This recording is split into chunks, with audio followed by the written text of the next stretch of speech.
Que motivo eu tenho pra acordar mais cedo? Em pleno domingo, chova ou faça sol. Se não for trabalho ou então diversão, algo que eu faça por obrigação. Eu tenho motivo pra acordar mais cedo. Em pleno domingo, chova ou faça sol. Vou te encontrar na escola dominical, que faz o domingo ser especial. Escola dominical, feita pra mim, pra você. Espaço pra crescer e a Bíblia conhecer, sempre junto com você. Escola dominical, feita pra mim, pra você. Espaço pra crescer e a Bíblia conhecer, sempre junto com você. Que motivo eu tenho pra acordar mais cedo? Em pleno domingo, chova ou faça sol. Se não for trabalho ou então diversão, algo que eu faça por obrigação. Eu tenho motivo pra acordar mais cedo. Em pleno domingo, chova ou faça sol. Vou te encontrar na escola dominical, que faz o domingo ser especial. Escola dominical, feita pra mim, pra você. Espaço pra crescer e a Bíblia conhecer, sempre junto com você. Escola dominical, feita pra mim, pra você. Espaço pra crescer e a Bíblia conhecer, sempre junto com você. Escola dominical, feita pra mim, pra você. Espaço pra crescer e a Bíblia conhecer, sempre junto com você. Sempre junto com você. Sempre junto com você. Graças e paz, amados irmãos e irmãs, sejam todos bem-vindos à Escola Dominical da Igreja Metodista de Copacabana. Eu sou o pastor Elídio Júnior, e vamos ter uma palavra de oração antes de iniciarmos a nossa classe. Pai querido, quero te pedir a tua graça, a tua unção, a tua bênção sobre esses momentos, que o teu Espírito venha falar aos nossos corações. Prepara o nosso espírito para que possamos ouvir e entender a tua palavra, em nome do teu Filho Jesus. Amém. Estamos falando de um tema, eu já falei da semana passada, muita gente gostou do vídeo, da aula que foi dada na semana passada, da última vez que eu estive ministrando. E eu quero dar continuidade a esse assunto porque é um assunto de extrema relevância para nós atualmente, principalmente nesse momento que estamos vivendo. Evangelismo pessoal. Qual é a definição básica de evangelismo pessoal? É a obra de falar de Cristo aos pecadores perdidos individualmente e levá-los a Cristo, o Salvador. Pecadores perdidos. Falar ao pecador perdido individualmente. Isso é evangelismo pessoal, não é evangelismo de massa, que a gente vai falar mais à frente. Então, quando eu falo com um amigo, encontro um amigo, um parente, um colega de trabalho, alguém que a gente esteja conversando, a gente pode ter a oportunidade de falar de Cristo. Então, o evangelismo pessoal é esse ato. Precisamos estar preparados? Sim. E vamos falar para quem? Pecador perdido. Por que eu estou usando esse binômio pecador perdido? Para ficar bem claro essa distinção entre o pecador perdido e o pecador redimido, que somos nós. Nós também somos pecadores. Eles rejeitaram a Cristo ou não aceitaram a Cristo ainda, mas nós que aceitamos a Cristo e queremos compartilhar dessa alegria que nós temos, nós vamos falar das maravilhas que Deus tem feito em nossas vidas e o quanto Jesus foi o instrumento de Deus para dar a salvação a nós. Veio em nosso lugar para morrer. Então, nessa questão, a gente vai ter que aprender a utilizar muito bem a palavra de Deus, os versículos, localizá-lo, identificá-lo. Se for necessário, pinta na sua Bíblia um lápis de cor, utilizando nas passagens que falam sobre salvação, usa uma cor azul, por exemplo, passagens que falam sobre libertação, pinta de vermelho, passagens que falam sobre cura, pinta de verde, ou seja, você pode escolher o método que você quiser, Mas o que é mais importante é você ter essa habilidade, essa intimidade com a palavra de Deus, para durante o evangelismo, muitas vezes você está sem a tua Bíblia, você pode usar a Bíblia de um católico, por exemplo, para poder estar falando com ele a respeito de quem é Jesus Cristo. E as passagens bíblicas, você depois para o vídeo, anota as passagens, para você depois anotá-los na tua Bíblia, tê-las em mãos quando você estiver evangelizando, isso é extremamente necessário. João 41, 42 fala: ele achou primeiro o seu próprio irmão, Simão, a quem disse: achamos o Messias, que quer dizer Cristo, e o levou a Jesus. Olhando Jesus para ele, disse: tu és Simão, filho de João, tu serás chamado Cefas, que quer dizer Pedro. Em Atos 8,35 fala de Filipe, quando o eunuco está sentado lendo as Escrituras e não compreende. Filipe pergunta para ele: entendes o que lê? E aí, nessa hora, o eunuco fala: não, eu não consigo entender, se não tem quem me explique. Aí Filipe: então eu vou explicar. E aí Filipe começou a explicar, e versículo 35 fala: e começando por esta passagem da Escritura, anunciando-lhes a Jesus Cristo. Então é importante a gente ter esse cuidado de estar ali preparando, olhando como é que vai ser dada essa ênfase, como é que a gente vai trabalhar a questão do evangelismo pessoal no tete-a-tete, no dia a dia, como é que você vai falar do evangelismo. É importante o evangelismo pessoal? Claro que é, de extrema importância. A importância vê-se no fato de que a evangelização dos pecadores perdidos foi o último assunto de Jesus aos seus discípulos antes de ascender aos céus. Nessa ocasião, ele ordenou à igreja o encargo da evangelização do mundo. Lembrando que a igreja é diferente do templo. O que a gente tem na rua Décio Vilares 36 é o templo, não é a igreja. A igreja só está lá quando nós estamos reunidos lá. Também fica claro, bem claro isso. Vamos pegar alguma dessas passagens aqui para a gente ver. Em Marcos 16, 15 e 19, você vai encontrar: e disse-lhe: ide por todo o mundo e pregai o evangelho a toda criatura. De fato, o Senhor Jesus, depois de lhes ter falado, foi recebido ao céu e assentou-se à destra de Deus. Atos 1, 8 e 9. Mas recebereis poder ao descer sobre vós o Espírito Santo, e sereis minhas testemunhas, tanto em Jerusalém como em toda a Judéia e Samaria, até os confins da terra. Ditas essas palavras, foi Jesus elevado às alturas à vista deles, e uma nuvem o encobriu dos seus olhos. Então, o que a gente está vendo aqui? Que o momento em que Jesus dá aos seus discípulos uma responsabilidade para fazermos um trabalho aqui na Terra, é imprescindível que nós cumpramos aquilo que nos foi dado, aquilo que nos foi outorgado, para que possamos fazer a obra do Senhor e fazer com que o seu nome seja glorificado. Esse é o propósito da nossa vida aqui.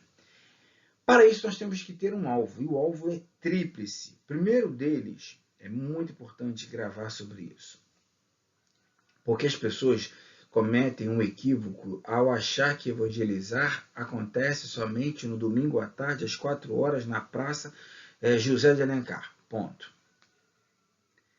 Esquece que é muito mais extenso do que a gente possa imaginar o ato de evangelizar.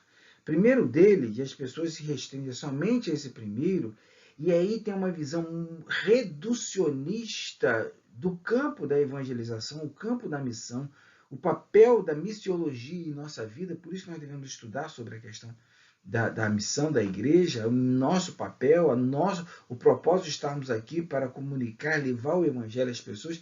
É necessário termos uma noção clara que o evangelismo pessoal é tríplice o seu alvo. Primeiro deles, salvar o pecador perdido. Então isso é de extrema importância, tem que estar muito notório, muito claro na nossa cabeça. Quem é o pecador perdido? Aquela pessoa que está no mundo que precisa aceitar a Cristo, reconhecer a Cristo como Senhor e Salvador da sua vida. Fala: à medida que seguides, pregai que está próximo o reino dos céus. Preste atenção que a expressão que eu estou chamando a atenção aqui é à medida que seguides. Ou seja, não é somente naquele lugar. À medida que você está caminhando, você vai pregando o evangelho. Teve oportunidade? Prega. Deu uma chance? Prega. É o momento que a gente tem que aproveitar. Está parado na fila do pão? Vai lá. prega o evangelho, se tem a oportunidade, escutando alguém reclamando disso, daquilo, conta teu testemunho, fala o que Deus fez na tua vida. Esse é o momento que você vai estar fazendo, dando o seu testemunho, pregando. Lembrando que o nosso papel aqui, na Bolsa de Valores, aquelas pessoas que ficam lá embaixo berrando, são os famosos operadores de pregão. Aquelas pessoas são conhecidas como papagaio. Por quê? Eles recebem a ordem da corretora de valores e começam a gesticular. O movimento de vender ou o movimento de comprar. Estou comprando ação, estou vendendo ação. Então, naquele momento ali dentro da Bolsa de Valores, aquela berraria toda, às vezes você pensa que você não está entendendo nada. Então, no campo da Bolsa de Valores, no passado, acontecia muito isso. E o nosso papel aqui é exatamente o papel de papagaio. É pregar o Evangelho, é comunicar que Jesus Cristo veio e deu a sua vida por cada um de nós. A gente não tem que fazer o trabalho do Espírito Santo de querer convencer as pessoas. Não é o nosso propósito. Não é o nosso papel. Tenta convencer um flamenguista para se tornar botafoguense. Olha a confusão que você vai arrumar. Então, não entre nesse papel de querer tentar convencer as pessoas. O nosso papel é dar o testemunho. Ponto. O Espírito Santo vai fazer o resto. Não esquenta a cabeça. Então, não fique triste se a pessoa não aceitou. Não interessa. O nosso papel é de pregar o Evangelho e deixar Deus fazer o seu papel, que Ele vai fazer muito. Segundo, primeiro, restaurar o pecador perdido. Segundo, restaurar o desviado. Gente, você não tem noção como é de extrema importância agir naquelas pessoas que passaram pela igreja e, por causa de alguma decepção do passado, abandonaram o Evangelho, esqueceram de Cristo, não querem mais saber de igreja. Então, a palavra de Deus ela é muito clara e fala que não somente o pecador perdido, pregar o Evangelho a essas pessoas, mas também ir também de encontro àquelas pessoas que passaram pela igreja e procurar restaurá-la, procurar ver em que momento aconteceu alguma coisa que desagradou o seu coração, que trouxe tristeza, que levou a abandonar o Evangelho. Ou seja, essas passagens de Mateus 10, versículos 5 e 6, fala muito claro quando Jesus deu instrução aos seus discípulos. E a estes 12 enviou Jesus, dando-lhe as seguintes instruções: não tomeis rumo aos gentios, nem entreis em cidades samaritanos. Mas, ou seja, ele tinha um foco, tinha um alvo. É aquele nicho de mercado que eu quero atender. É aquele público especial que eu quero atender. Mas, de preferência, procurar as ovelhas perdidas da casa de Israel. Olha como é que Jesus ele é bem claro no seu detalhamento. Por isso que eu falo que muitas vezes a igreja precisa perceber o nicho de mercado que ela vai atuar. Eu vou atuar com empresários, eu vou atuar com donas de casa, eu vou atuar com mendigos, eu vou atuar com população de rua, eu vou atuar com a população jovem, eu preciso me identificar e saber, nesse mercado onde existem várias igrejas, onde nós encontramos inúmeros tipos de igrejas diferentes, nós precisamos saber nos posicionar. Quem eu sou e aonde eu quero chegar. Vocês estão percebendo bem uma linguagem de administrador que a gente usa bem na administração, e isso é extremamente importante, que a gente pode adaptar esse vocabulário, essa metodologia, todas as técnicas, a gente pode adaptar para a igreja e utilizá-la como Jesus teve ao longo da sua caminhada, como Paulo teve ao longo da sua caminhada, pessoas que eram médicas, como Lucas.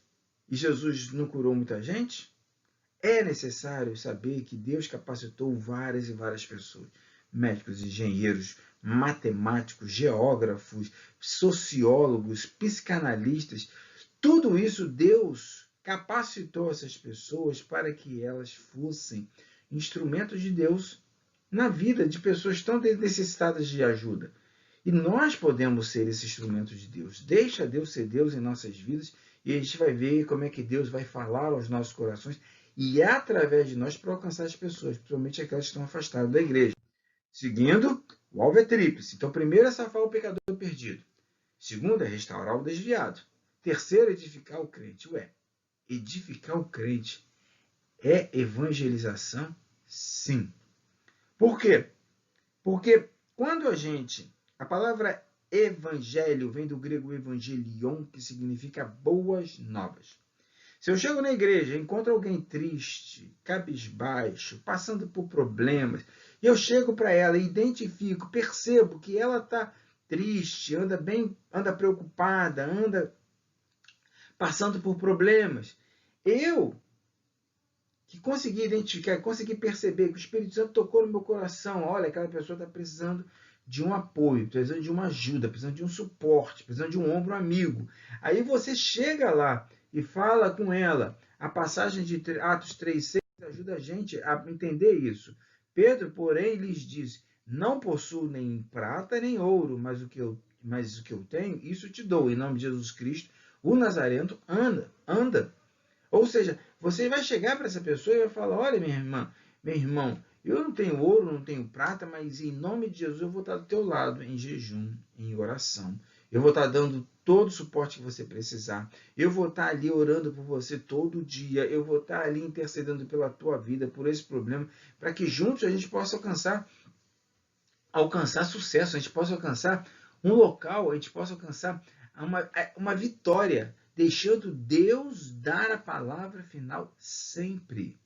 Não é a nossa vontade, porque a gente sabe que a nossa vontade ela não é perfeita, mas a vontade de Deus é perfeita.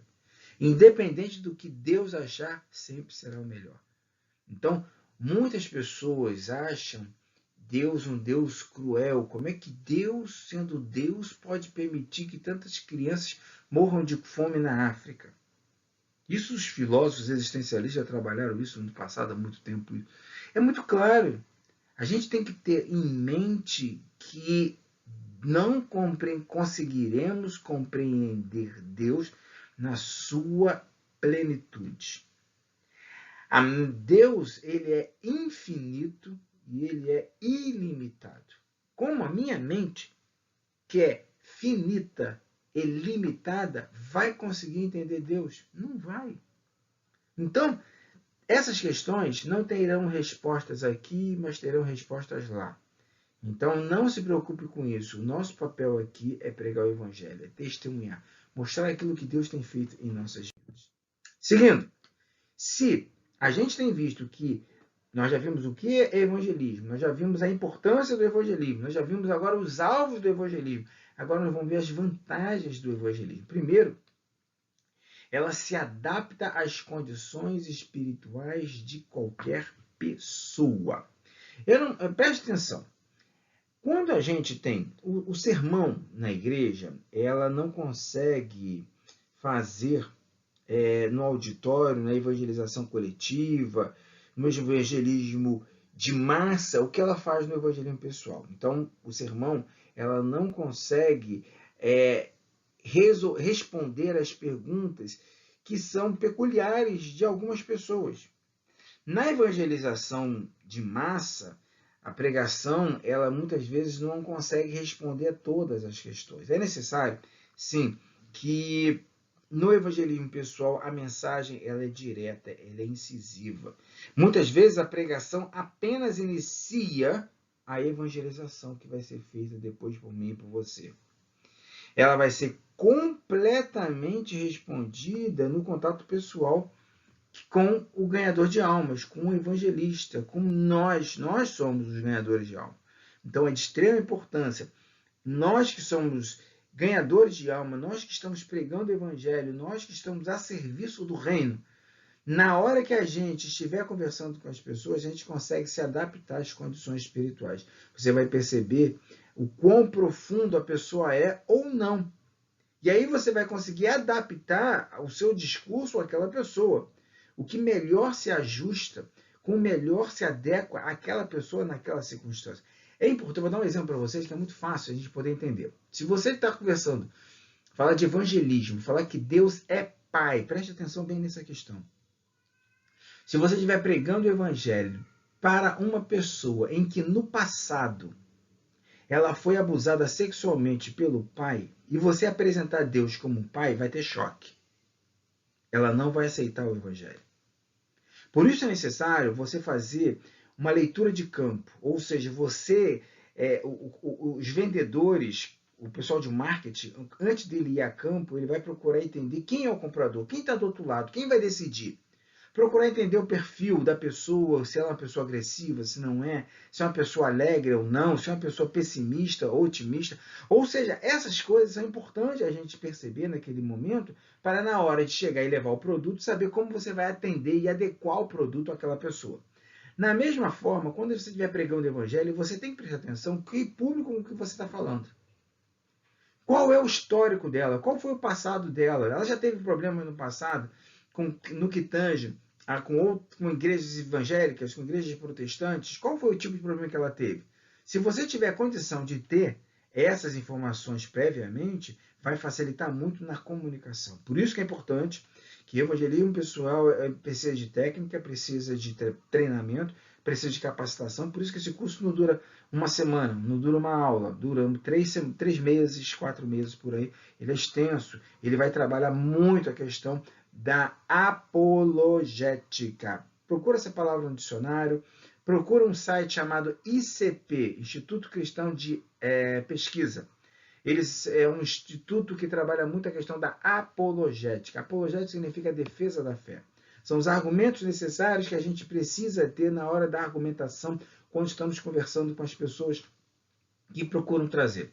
Esse instituto, o ICP, o Instituto Cristão de Pesquisa, eu tenho aqui em casa a Bíblia apologética. Ela pega as passagens bíblicas aonde, por exemplo, o testemunho de Jeová usa aquela passagem com uma interpretação totalmente equivocada, e ele mostra onde é que estão os equívocos, e aí ele mostra qual é a argumentação teológica que a gente utiliza para cada uma delas.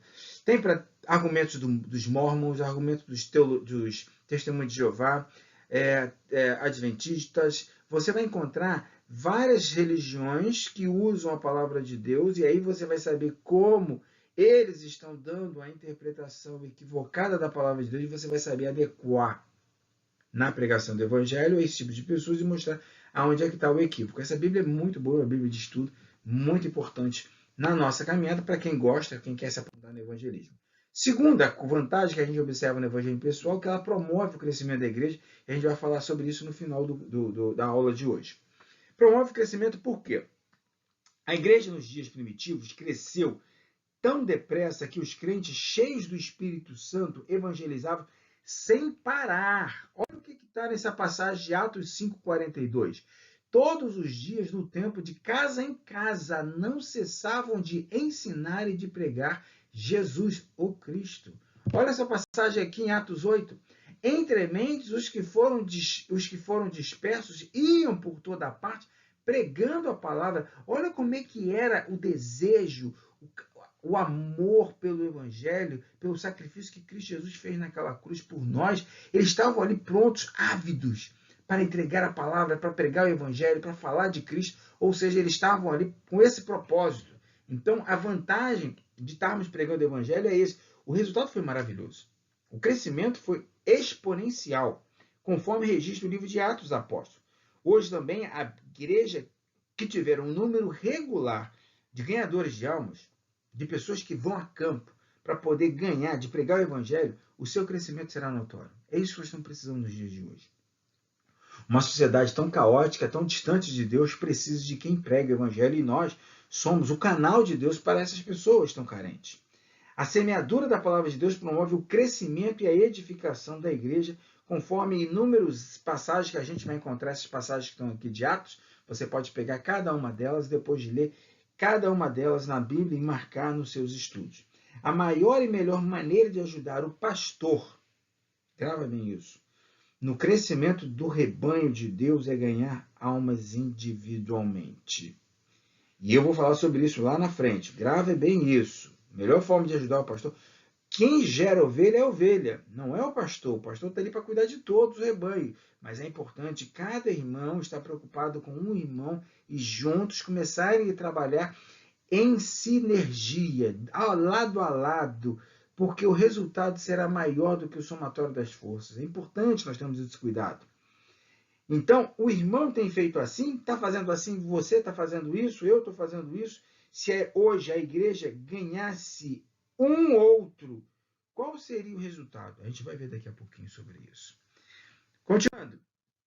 Vence todos os preconceitos. Gente, a nossa sociedade é uma sociedade tão cheia de preconceitos. E o evangelismo pessoal é o instrumento ideal para conseguirmos vencer essas barreiras. Há casos e ocasiões que somente o evangelismo pessoal alcança o pecador. Há pessoas que jamais assistiriam reuniões evangelísticas em templos, ou seja, onde for, devido a preconceitos, falsas concepções, ordens recebidas, ignorância, imposições religiosas, falsas informações, falsas ideias, olha, tantas outras coisas que são faladas da igreja e as pessoas rotulam todo mundo como sendo um tipo só. E é aí que o evangelismo pessoal presta um serviço de modo ímpar para o evangelho. Há inúmeras igrejas, grandes igrejas por toda parte, que começaram através do evangelismo pessoal. A origem foi uma alma ganha. Cultos em sua casa, em seguida numa congregação formada, o pioneirismo do missionário na América Latina e o estabelecimento da obra das sociedades bíblicas também foi assim, através do evangelismo pessoal. A gente tem que ter noção que o resultado do evangelismo pessoal é maravilhoso. Se nós já falamos hoje sobre a definição do que é evangelismo, a importância do evangelismo, os alvos do evangelismo, as vantagens do evangelismo, agora vamos ver o manual do evangelismo, que não pode ser outro senão a própria palavra de Deus. A Bíblia é a Bíblia, evidentemente. Ela é a palavra de Deus. A gente vai usar ao longo de todos os nossos estudos a palavra PD para poder facilitar a escrita, né? E dele temos a extraordinária promessa. E assim será a palavra que sair da minha boca. Não voltará para mim vazia, mas fará com que me apraz e prosperará naquilo que a designei. Isaías 55, 11. E veja as outras passagens que estão aqui, que são extremamente enriquecedoras. Sabemos que a Bíblia é o manual do evangelista, do evangelismo pessoal. Manual do evangelista. E para termos êxito nessa obra, precisamos de quê? Primeiro, na obra de ganhar almas, nós devemos empregar a palavra de Deus. Eu vou usar duas passagens aqui que nós temos, a de Romanos 10, 17. Assim vem a pregação, e a pregação pela palavra de Cristo. E 1 Pedro 1, 23, que diz: pois fostes regenerados, não de semente corruptível, mas de incorruptível, mediante a palavra de Deus, a qual vive e é permanente. Ou seja, nós temos que ter noção de que a palavra de Deus, ela vai ser um instrumento. Então, na obra de ganhar alma, emprega-se o quê? A palavra de Deus. Tem que se empregar a palavra de Deus. Segundo, para empregar a palavra de Deus, é preciso conhecê-la devidamente. Por isso que a escola dominical é extremamente importante para nós hoje. É de extrema importância nós estarmos aqui estudando para que possamos estar capacitados para pregar o evangelho.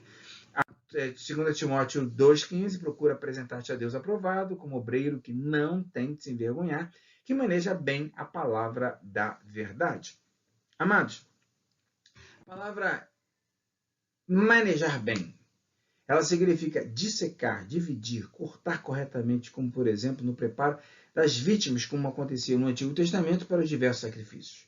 Então tinha que ter técnica, tinha que saber dissecar, cortar certinho. Refere-se principalmente à correta aplicação do texto e à mensagem de toda a Bíblia. Quem tira o texto do seu contexto, usa para pretexto. Por isso que precisa entender a passagem e o seu contexto, para que possamos ter uma resposta perfeita para ser entregue às pessoas que estão tão carentes da palavra de Deus. E a passagem de João 14, 26 fala: o Consolador. O Consolador, ele vai nos ajudar. Por quê? É fato reconhecido que é muito mais fácil falar da palavra de Deus em uma multidão do que uma só pessoa. Por que isso? Quem fala no auditório não é interrompido. Isso é claro.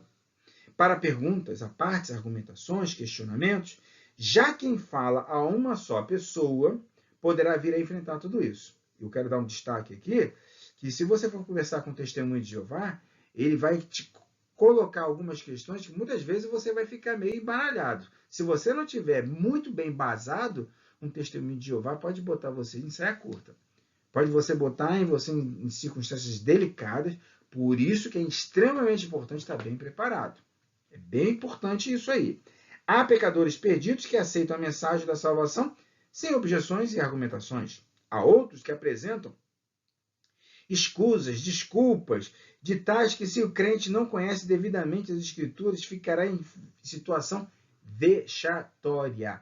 Mas tem uma parte do nosso curso, mais à frente, que nós vamos falar sobre alguns argumentos que surgem durante o evangelismo pessoal, pessoas que colocam escusas para não aceitar o evangelho, como, por exemplo, eu não consigo entender a Bíblia. Geralmente, quando alguém fala isso para mim, eu geralmente contra-argumento essa pessoa falando da seguinte forma. Quando você come um peixe, e aí você encontra uma espinha, você deixa de comer o peixe por causa daquela espinha? Claro que não. Você tira aquela espinha e continua comendo peixe. Da mesma forma, a palavra de Deus tem inúmeras espinhas. Daniel, então, nossa, é muita espinha, porque é um livro escatológico, difícil de ser entendido. Até mais do que Apocalipse. Então, independente das passagens difíceis de encontrar, deixa ela de lado, continua lendo a Bíblia, continua se beneficiando daquilo que a palavra de Deus tem para nos dar, que mais tarde, quando a gente já alcançar uma maturidade, tem passagens que eu não consigo entender. Então, eu sei que um dia Deus vai me dar maturidade, capacidade de entender, ou encontrar algum comentarista bíblico que possa me dar essa resposta. Ou seja, é importante estar estudando para que a gente esteja preparado para esse momento. E aí, é verdade que o Espírito Santo nos guia, nos inspira. Sim, isso é fato. Na obra de ganhar almas. Mas no tocante às Escrituras, grava bem isso. Ele só pode lembrar daquilo que a gente conheceu antes.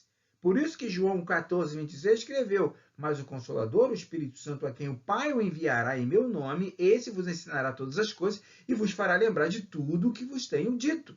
Então é de extrema importância nós termos o cuidado de ler a palavra sempre, estudarmos e meditarmos na palavra de Deus, porque o Espírito Santo só vai poder lembrar de alguma coisa que a gente já leu anteriormente. Caso contrário, como é que eu posso ser lembrado? É impossível. É uma coisa que não tem lógica isso. Como poderá o Espírito Santo lembrar daquilo que não sei, que não ouvi, que não li, que não aprendi? Por sua vez, pregador ou ganhador de almas não é um adivinhador de versículos. Muitos, a esta altura, firmam-se em algumas passagens, pegando pontualmente, achando que Deus vai nos dar um momento, vai me dar a palavra certa. Essa passagem aqui, de Mateus, quando vos entregarem, não cuideis, e quando vos entregarem quem? Aos versículo 18, está falando, as autoridades na China está começando uma perseguição cruel contra os cristãos. Está publicado no jornal, procura o jornal Cidade Online, você vai encontrar uma matéria que foi publicada ontem sobre a perseguição dos cristãos na China, a remoção das cruzes, a destruição de igrejas, casos e outras coisas piores estão sendo feitas lá. Então, quando vos entregarem a essas autoridades, ainda nós temos países muçulmanos, ainda temos países comunistas que não permitem a pregação do evangelho, não cuideis de como ou o que haveis de falar, porque naquela hora, nessa hora em específico, em que a sua vida está colocada em risco, vos será concedido o que haveis de dizer, visto que não sois vós o que falais, mas o Espírito de vosso Pai é quem vos fala, é quem fala em vós. Então, quando as pessoas tentarem falar, não, Deus vai dar instrução, alto lá. Essa passagem está dentro de um contexto de perseguição religiosa. Então, cuidado que você tem que ter. E aí, vamos lá. Muitos dessa altura afirmam, mas é importante a gente entender em que circunstâncias elas estão estabelecidas. A Bíblia é a espada de Deus. É a espada do Senhor. Ela é a arma que o Espírito Santo usa, mas os elementos que a conduz é o crente. Nós que vamos usar essa palavra. Por isso que é importante saber usá-las. Portanto, é imperioso o crente aprenda a manejar bem a Bíblia, o livro de Deus. Há crentes que até evitam falar de Jesus, porque sabem muito pouco a respeito da palavra de Deus. Só leem a Bíblia quando o pastor, no domingo, vai pregar.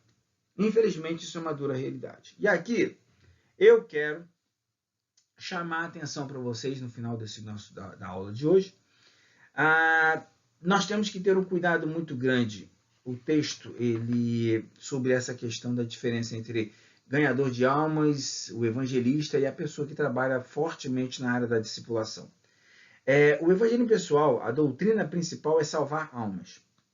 Salvação de almas. É preciso que o crente conheça bem os textos para apresentá-lo na medida certa. Por isso que eu falo que é importante você identificar as passagens bíblicas, conhecê-las, ter uma intimidade com a palavra de Deus. Não é um texto qualquer que vamos citar para essas pessoas. Não. Tem que ter consciência de qual versículo que você vai usar e em que circunstância vai ser usado. O que é preciso é conhecer a Bíblia. Depender do Espírito Santo. Assim sendo, Deus abre a porta e vai nos dar a mensagem adequada para aquela circunstância em que você estará inserido. É oportuno lembrar que o Espírito Santo e a palavra de Deus jamais se contradizem. Não tem como se contradizer. Quem se julga espiritual deve conhecer e amar a Bíblia, e quem seguir a Bíblia deve andar segundo o Espírito. A razão por que muitos crentes chamados espirituais são cheios de meninice, escandalosos, extremistas, infantis espiritualmente, você vai perceber isso no seu comportamento dentro da igreja, porque eles não estudam a palavra de Deus, para neles aprenderem e ordenar os seus passos. O que lhe falta é conhecimento das doutrinas, dos ensinamentos bíblicos. O Espírito Santo, e ter o Espírito Santo e não conhecer a Bíblia, é aquela velha de trabalho que tem. As pessoas oram muito e leem pouco, elas são as fanáticas. As pessoas que leem muito e oram pouco são os legalistas. Então você tem orando muito e lendo pouco, isso é fanatismo. Orando pouco e lendo muito é legalismo. Mas quando você ora muito e lê muito a palavra de Deus, aí você vai encontrar o metodismo, óbvio, né? A gente tem que trazer a sardinha para o nosso brasa. E aí a gente vai encontrar o quê? Quando a gente tem essa consequência de estar lendo a palavra de Deus, de estar orando, a gente vai conseguir crescer. Eu quero parar nesse ponto aqui e quero trazer para você dados mesmo, para que a gente entenda qual é a diferença entre o evangelista, que prega o evangelho todo dia na rua, e o discipulador, que pega uma pessoa e trabalha com ela exaustivamente, dia após dia. Gravem bem o que a gente vai ver daqui para frente. Gravem bem isso, que isso é impactante, porque a gente vai conseguir observar números aqui, nesse momento, porque eles vão fazer uma diferença brutal no nosso entendimento sobre o fazer a missão. Grave bem os números que a gente vai ver aqui para frente. Primeira coisa que a gente precisa ver é por que eu estou mostrando a progressão aritmética e geométrica que a gente trabalhava lá na escola, PA e PG. Porque é exatamente o que acontece, a diferença entre o evangelista, ele é a progressão aritmética, ele é o PA, e o discipulador é a progressão geométrica, é o PG. O que é isso, pastor? Eu não estou entendendo nada. Vou dar uma explicada para vocês agora. Imaginemos aqui, se um ganhador de almas, ele ganhasse uma pessoa por dia, olha que maravilha seria. Eu vou sair para a rua e vou pregar o evangelho para essas pessoas e vou começar a pregar o evangelho para elas e falar o seguinte, olha, eu vou pregar o evangelho e vou ganhar uma pessoa por dia, eu vou trazer uma pessoa por dia à igreja e a igreja vai começar a ver crescimento. No final de um ano, eu vou ter evangelizado quantos? 365. 2 anos, 730 pessoas. 3 anos, 1.095. Caramba, já seria um número fantástico. 10 anos, 3.650. 20 anos, 7.300. 30 anos, 10.950. A nossa igreja está com 60 anos, deveria ter hoje 21 mil pessoas. Quase 22. E no caso do discipulador, o discipulador vai trabalhar diferente. Ele, ao invés de ganhar uma pessoa por dia, ele vai ganhar uma pessoa por ano. Caramba! Uma pessoa por ano? Uma pessoa por ano. Por quê? Ele vai sentar com ela toda semana, ele vai estudar a Bíblia com ela, ele vai orar por ela, ele vai estar ali nos momentos bons e nos momentos ruins. Então você vai sentar com ela, com essa pessoa que você está discipulando, você vai estar com ela na igreja o tempo todo, você vai estar com ela ali orientando no caminho. Daqui a um ano, essa pessoa já chegou num patamar de maturidade espiritual capaz dele pegar uma outra pessoa e você procurar uma outra pessoa para discipular. Então, por isso que é PG. Enquanto aqui, a cada ano, soma-se 365 pessoas à igreja, no discipulado, você trabalha diferente. Você vai multiplicar por 2. Enquanto aqui você soma 365 mais 365 mais 365, no discipulador você tem uma PG. E aí, se eu fosse botar num gráfico, é porque a gente não consegue visualizar isso num gráfico. Porque a curva é tão íngreme que a curva de ganhador de almas some em relação à curva de discipulador. Então, se você botar em gráficos, você vai ver que o ganhador de almas ele é uma reta. Vai subindo a cada dia o mesmo número. A cada mês, a cada ano, o mesmo número. Mas no discipulador, não. Ele vai multiplicando por 2 a cada ano. Então, a curva é uma hipérbole. Ela vai subindo e a coisa vai lá para cima. O ganho é exponencial. Então, a gente vai perceber que no primeiro ano, eu vou evangelizar, vou discipular uma pessoa e vou trabalhar com ela ao longo de um ano. No final do segundo ano, no final do primeiro ano, eu vou procurar uma outra pessoa e esse discípulo irá procurar uma outra pessoa para ele discipular. Ele já tem todo o material, ele já tem todo o conhecimento e ele vai começar agora a sua caminhada sozinho. No segundo ano, quantas pessoas nós vamos ter na igreja? 4. Eu e meu novo discípulo e aquele discípulo que você trabalhou ano passado vai trabalhar com a outra pessoa. Então, 4 pessoas. No final do terceiro ano, quantas pessoas teremos? Continuando nessa mesma sistemática, 8 pessoas. E aí você vai multiplicando. No final de quarto ano, você vai ter quantas? 16 pessoas. 32, 64, 128. Ou seja, esse número vai se multiplicando a cada momento que a gente vai ter um número. Esteja sentado para poder ver esses números agora do discipulador em 30 anos. É de assustar. Se nós estivéssemos fazendo um trabalho eficiente, eficaz e efetivo de discipulado com as pessoas, nós já teríamos convertido o Brasil. Olha os números para ver o que eu estou falando. O discipulador, no primeiro dia, ele vai começar o trabalho eu e mais outra pessoa. No final do ano, eu e essa outra pessoa. No segundo ano, serão 4 pessoas. Eu vou estar discipulando uma outra pessoa e ele vai estar discipulando uma outra pessoa. No terceiro ano, 8 pessoas. No final de 10 anos, 1.024 pessoas. Se a gente olhar o anterior, 10 anos, se a gente olhar aqui o anterior, olha o que acontece. No discipulador, a gente tem isso, e no evangelista tem um número maior.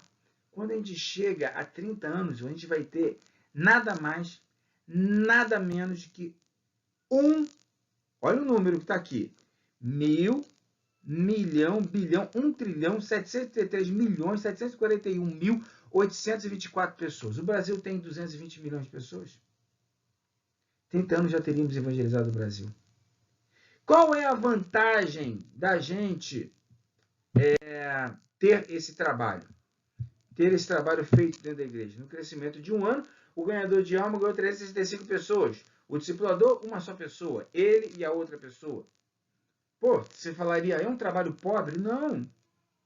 Porque o trabalho do discipulador é um trabalho efetivo. No final de 10 anos, quantas pessoas o ganhador de alma teria ganho? 3.650? Eu te pergunto, será que esse ganhador de alma vai lembrar do nome da primeira pessoa que ele evangelizou? Eu duvido. Mas o discipulador, ele terá conhecido 10 pessoas ao final de 10 anos.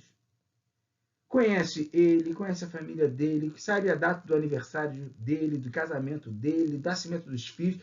Ou seja, já vai ter uma intimidade tão grande e vai estar fazendo o quê? Estreitamento de relações, fortalecendo relações dentro da igreja. É isso que a igreja precisa. Quando a gente tem um estreitamento de relacionamentos na igreja, a igreja fica forte. No final de 30 anos, será que o ganhador de alma vai lembrar da primeira pessoa depois de ter evangelizado 10.950 pessoas? Claro que não, gente. Mas ele terá conhecido o discipulador 30 pessoas e terá conhecido com uma profundidade exaustiva. Terá conhecido essa pessoa de uma maneira tão própria que será íntimo. Ou seja, é nessa hora que faz-se necessário estratégia no campo da evangelização. Nós precisamos de ganhador de almas e precisamos de discipuladores. Precisamos de Martas e de Marias. Precisamos de João, precisamos de Pedro. Precisamos de pessoas de todos os tipos. Precisamos de todas as estratégias. Hoje o momento é ganhar almas. Nosso papel, o nosso dever é de ganhar almas.